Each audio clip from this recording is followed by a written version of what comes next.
tunakwea milima, mabonde na hata kutumia usafiri wa majini katika pilika zetu za kukutarifu, mpendwa mtazamaji. Na leo hii tunakuletea makala ya maisha ya Lydia Hongo, shujaa aliyepitia changamoto na unyanyapaa chungu nzima baada ya ujana kumhadaa na hatima yake ikawa ni mimba ya mapema. Habari yako? Mzuri. So kindly describe Lydia to us. Who is Lydia? Well, I'll begin by mentioning my name. I'm Lydia Hongo. I come from Kindu Bay. Kindu Bay is in Karachuonyo constituency, which is in Homa Bay County. Karachuonyo constituency? Yes. You're the people who own the flamingos currently? Yeah, we own them because we have a tourist attraction center that the flamingos visit in large numbers. Where are these flamingos found in Homa Bay? Well, if you visit Simbi, Nyaima, that is, it's a crater lake, you'll find the flamingos there. Yes. You're talking to me about Simbi being a crater lake. History and stories, Oga stories tell us that it was formed in a rather mystical, yeah. The story actually the story goes that there was once an old woman from a village. That village was in Simbi village. So the woman came to ask for help. Well, I'm not really quite sure of the specific details, but she came to ask for help. But the villagers at that time, they were merrying, dancing, and no one was really paying attention or gave the woman an ear to listen to what the woman was asking. So out of anger and frustration, the woman cursed the village, and the village sank, and it was covered with water. And today, that is the folk's story behind Simbi Nyaima. I'm told the waters are holy. Yeah, there's an idea that the water is holy, and it's used in different denominations. Really go out there to fetch the water and do the blessing. Have you tested the waters? Yes, I have.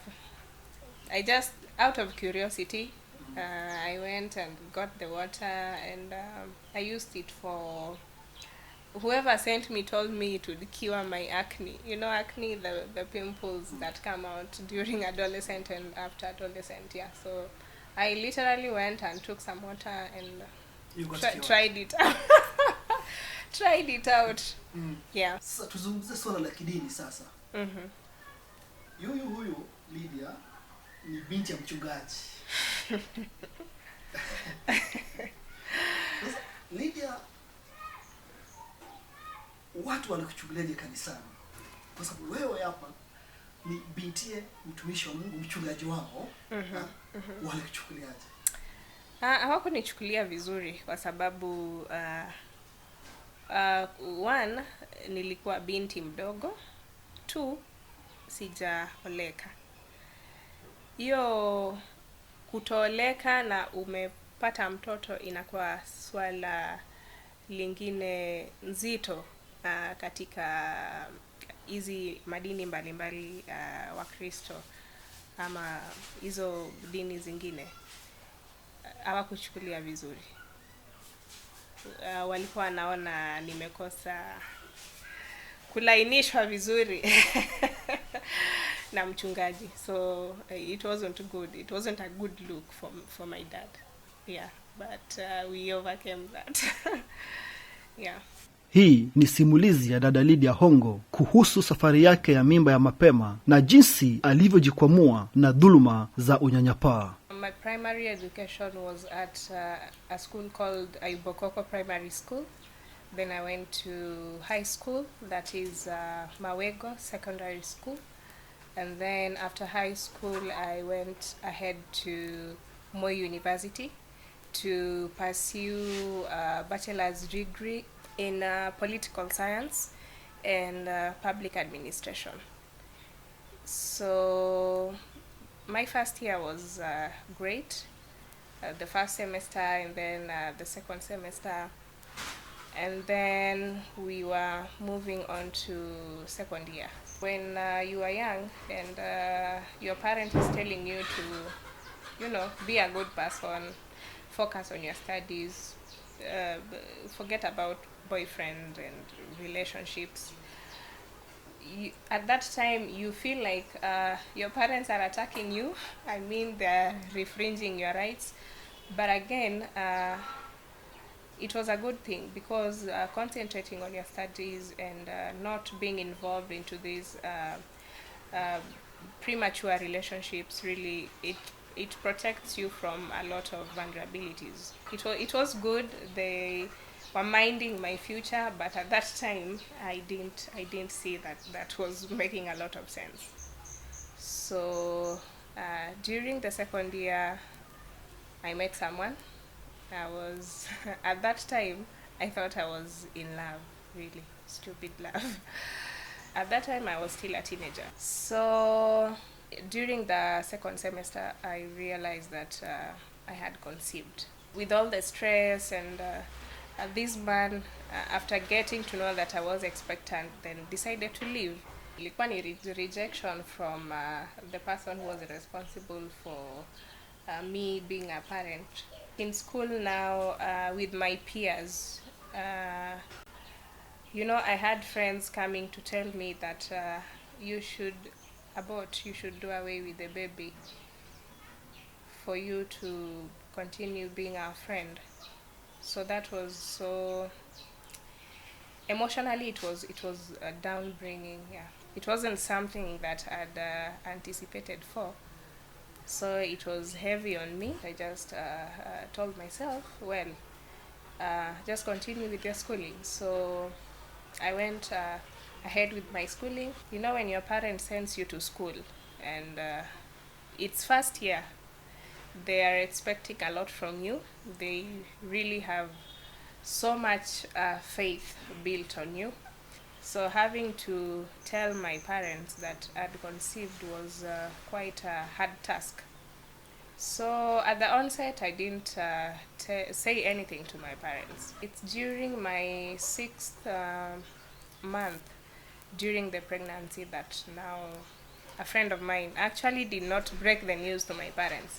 It's a friend of mine who went ahead and told my mom that I'm pregnant.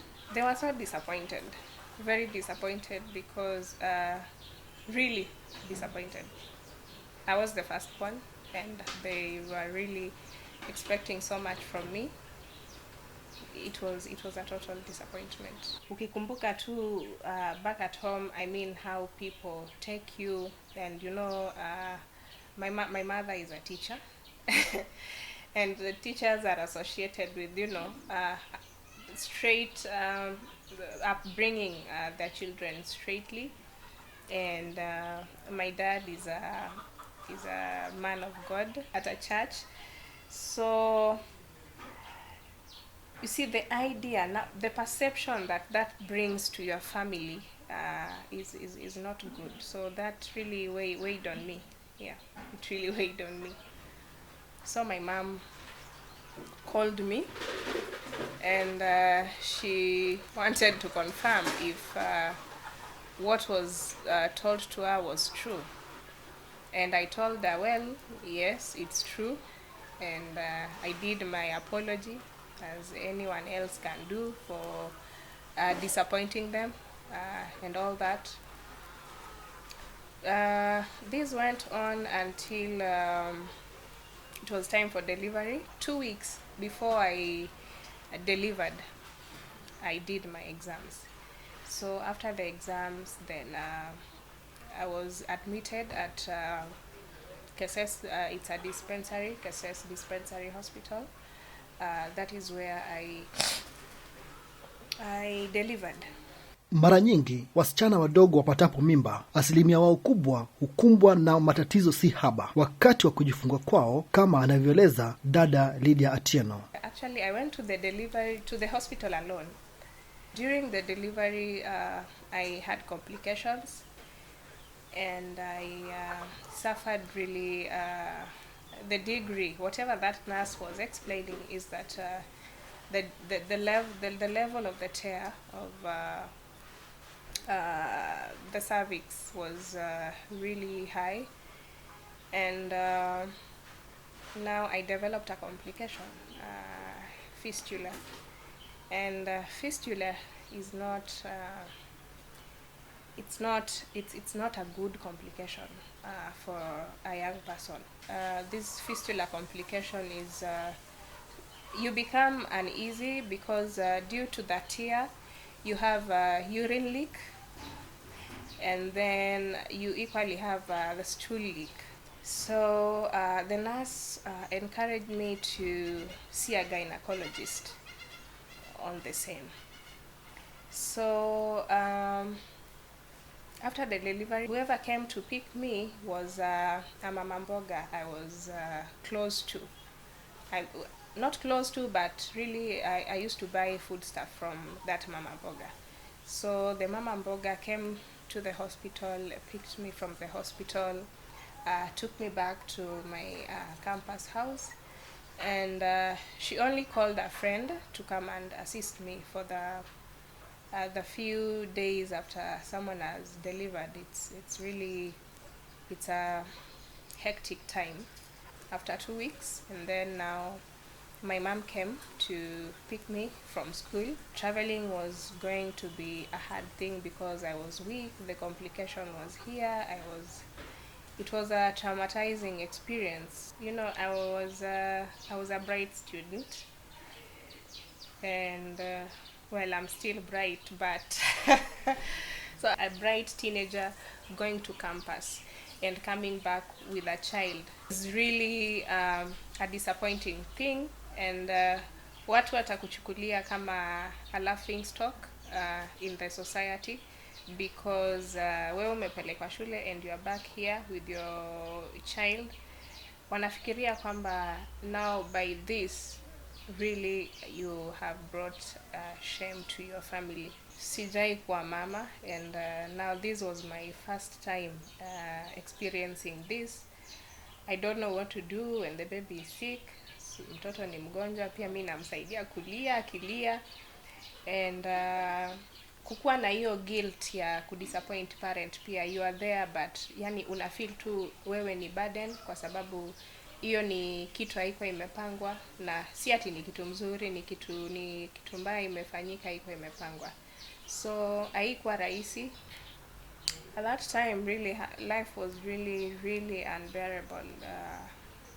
You have a newborn baby, you are a teenager, and the stigma and people around you, and then what people expected of you, I mean, it's so heavy on you. Kwa bahati nzuri, baada ya kuwasili nyumbani, kampeni kuhusu ugonjwa wa nasuri, yani fistula, zilikuwa zinaendelea. Na hivyo ndivyo Lydia alifunga safari ya kuelekea hadi hospitalini Kisii ili kutafuta suluhisho la nasuri. By miracle, there was a campaign going on for fistula, and the Flying Doctor Service, I think in partnership with other NGOs, were offering free treatment for women who had fistula. So I was rushed to Kisii Referral Hospital. So at Kisii Referral Hospital, the stitches that the nurse did, they had to remove them first. Terrible experience.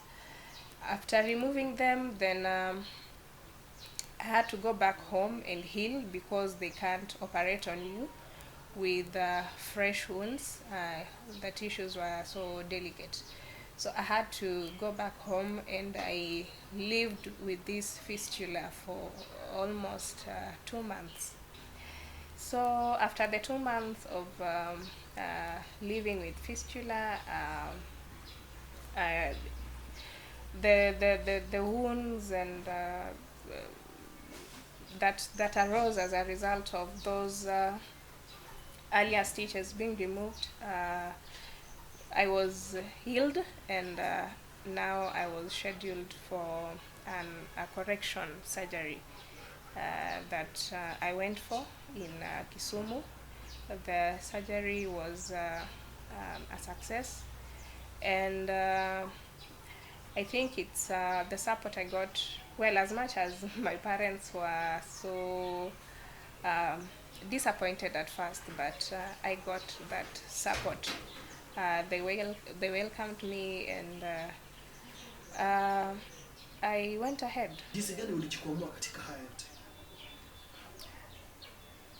Now I had to take it upon myself to shape up my life, because being the firstborn in my family, after such a disappointment, what you can think of is redeeming yourself and earning that respect.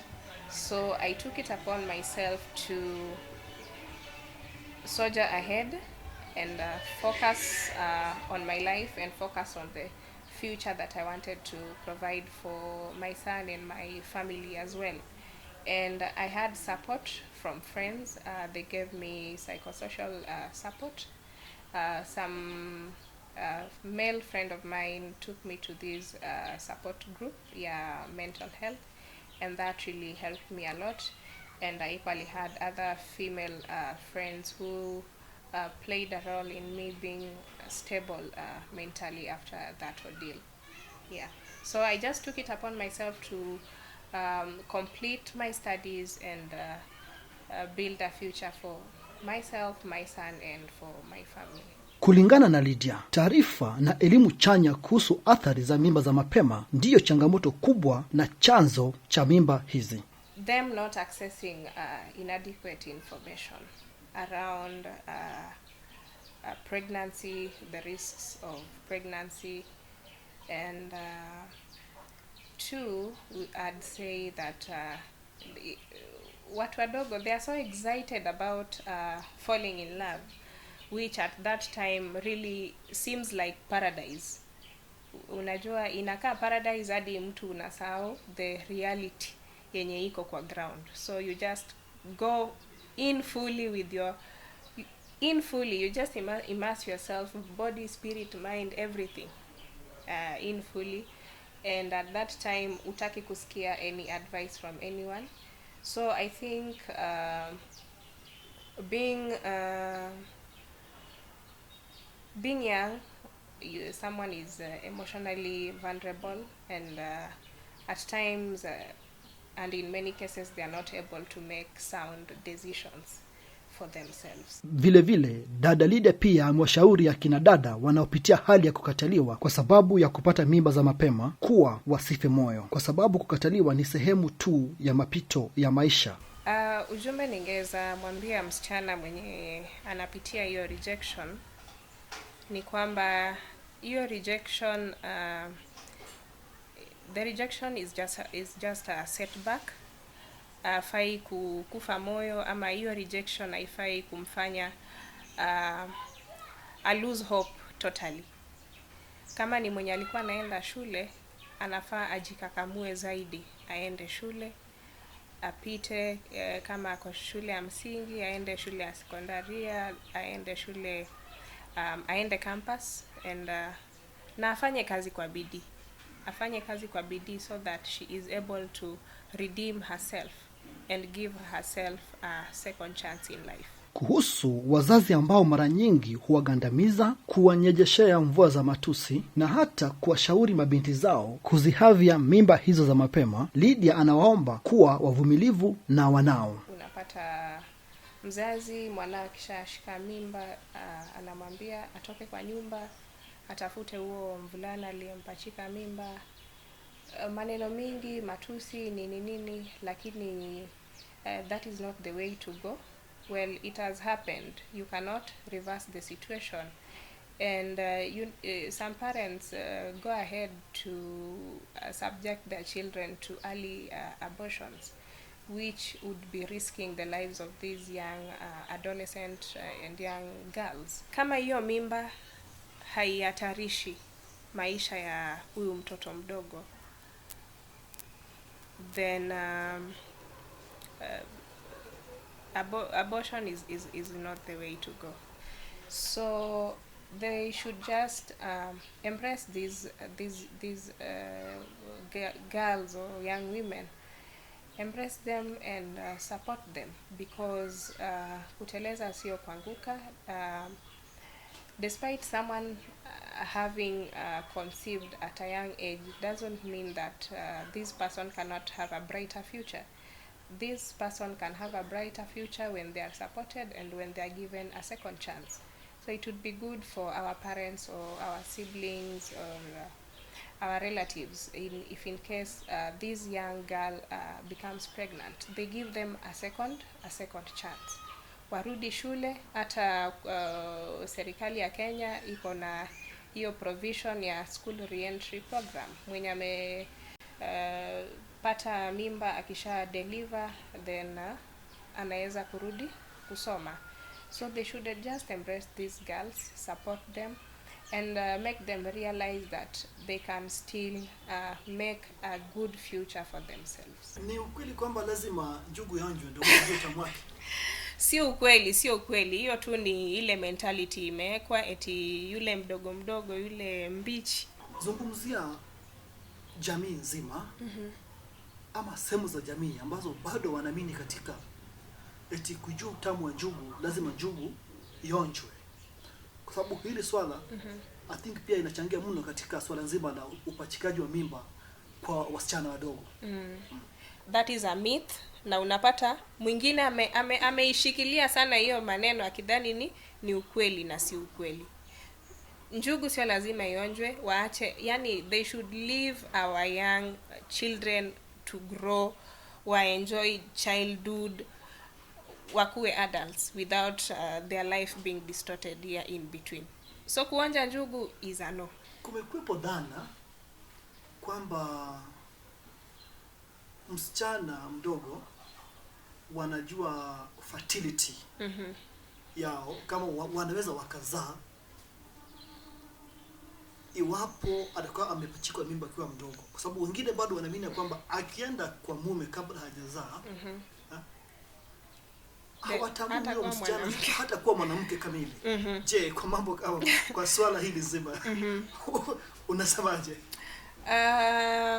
Inafanyika, unapata vijana wadogo, wasichana wakisema lazima akipata mimba kwanza ndio watu watajua yeye she's a woman enough.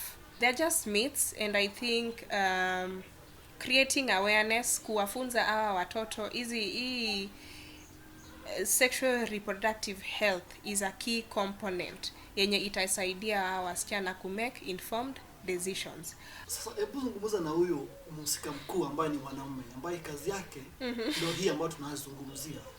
Huyu mwanaume ama huyu kijana mdogo ambaye atampachika huyu binti mimba, ataweke ende zake, msichana abaki na mzigo, yeye aendelee kusukuma maisha. They should leave our young girls to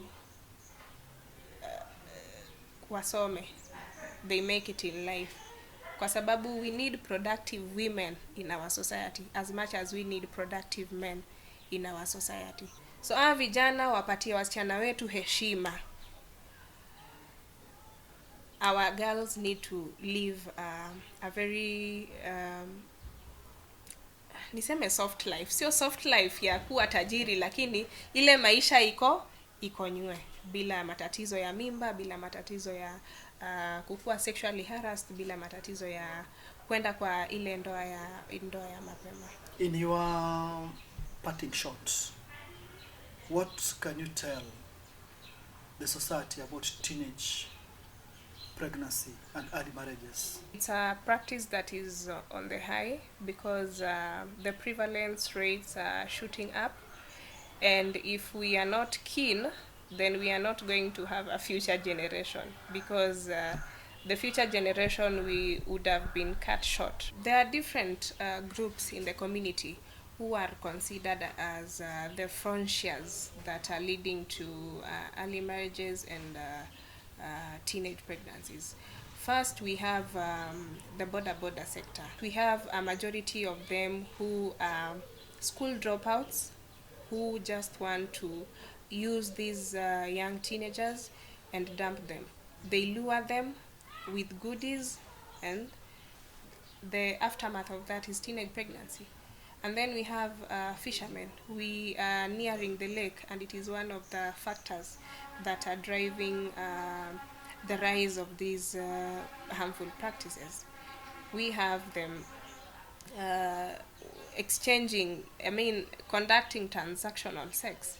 For me as a teenager, nikikosa sanitary towel na kwenda kule baharini, and then I look for a fisherman who is mwenye ako na pesa, kwa sababu samaki, definitely they'll have to have fish from the lake and sell. They are rich, these people are rich. So nitaenda nipate sanitary towel, anipatie pesa. Next time nirudi aninunulie nguo. Next time, poverty pia ina contribute sana kwa hawa watoto wadogo to look for a solution from somewhere else. So poverty itakuwa pale, alafu mama aende kwa fisherman kupata chakula. And then pia unapata saa zingine mama anafanya hizi vitu na mtoto pia anaona. So mtoto pia ataenda saidie mamake kufanya hizo.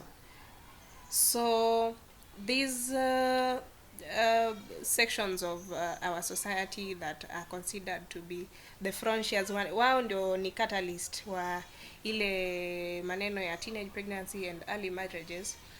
I think they should be incorporated when we are talking on issues teen pregnancy. Tuwalete wao pia wakuje on the table, so that they see on the danger that what they are doing is causing to our children. Having a multi-sectoral approach, bringing our ideas together, and shaping up the future for these young people would be ideal, because we are anticipating that in the near future they are going to be our leaders. And right now we are not even talking about in the near future, we are talking about now. The leaders of today, it's our young people. And when they are all now married young, they are all carrying children, taking care of children taking care of children, is not quite a good outlook for a society that wants to grow. So let us embrace, synergize this effort together as different societal actors, different state actors, different community stakeholders. Synergize this effort in order to come up with interventions that is going to help us to curb these practices. And the laws that are put into place, those who are enforcing these laws, those who are enforcing these policies, let them enforce them to the latter. Because kama sheria imewekwa, lazima sheria ifuatiliwe. Yule mwenye those who are wanakiuka haki ya watoto wanapaswa they're supposed to be jailed, they're supposed to be brought to justice, because these children, these survivors, they need that justice for their future being distorted, for their life as a child being distorted. Kwake Dada Lydia Hongo, kuteleza sio kuanguka. Daima dawamu, mara nyingi anayeanguka na hasimami tena huwa ni mfu ama marehemu. Jambo ambalo Lydia analikataa katakata. Kwa sasa dada huyu ni msimamizi na mwendeshaji wa shirika la Inuka Community Developers Network jimboni Homa Bay. Inuka inajihusisha na vita dhidi ya mimba na ndoa za mapema. Sasa hivi nafanya community work. I'm the founder of Inuka Community Developers Network. So basically what Inuka does is socio-economic empowerment of adolescent girls and young women in Kindu Bay, Karachuonyo. What drove me to found Inuka Community Developers Network was because I wanted to advocate against teenage pregnancies, because of the experience that I had undergone, and having in mind that we have so many teenagers out here who don't have a good direction, or who are misinformed, and some of them are young mothers who would want really somebody to support them, somebody to listen to them. The ripple effect in the community is that we have more informed adolescent girls and young women who can make informed decisions about their sexuality. They are aware of what choices to make and what directions to take, who to report to in case of any problem or in case of any clarification that they would want, then they have somewhere to go to. Kwa wasichana wadogo, Dada Lydia anatoa ushauri kwa mabinti kutokuwa na haraka ya kujihusisha na masuala ya ngono, kwa sababu hatima yake mara nyingi ni mateso tu. Msichana mdogo hafai kuharakisha because you are forced to make adult decisions that a young person isn't supposed to make. You know, a young person should enjoy being young, and you shouldn't be in a position to make the decisions as a parent. Yeah, because once you have that baby, it's a big responsibility for you as a young person, and you being a young person, not having any job and not being emotionally mature to deal with this could drive you to so many things, like you can have suicidal thoughts because it's too much for your emotions. Kama malenga wa Ziwani, umalenga wangu unaniruhusu kusema na kama hadi tamati. Mtazamaji wangu, naomba nitie nanga kwa kusisitiza swala moja tu: tuwaache wetu wasichana wawe na maisha nywe. Chambilecho Muhenga, Lydia Hongo. Ni mimi Emmanuel Juma nikiripotia HLCTV kutoka katika gatuzi la Homa Bay.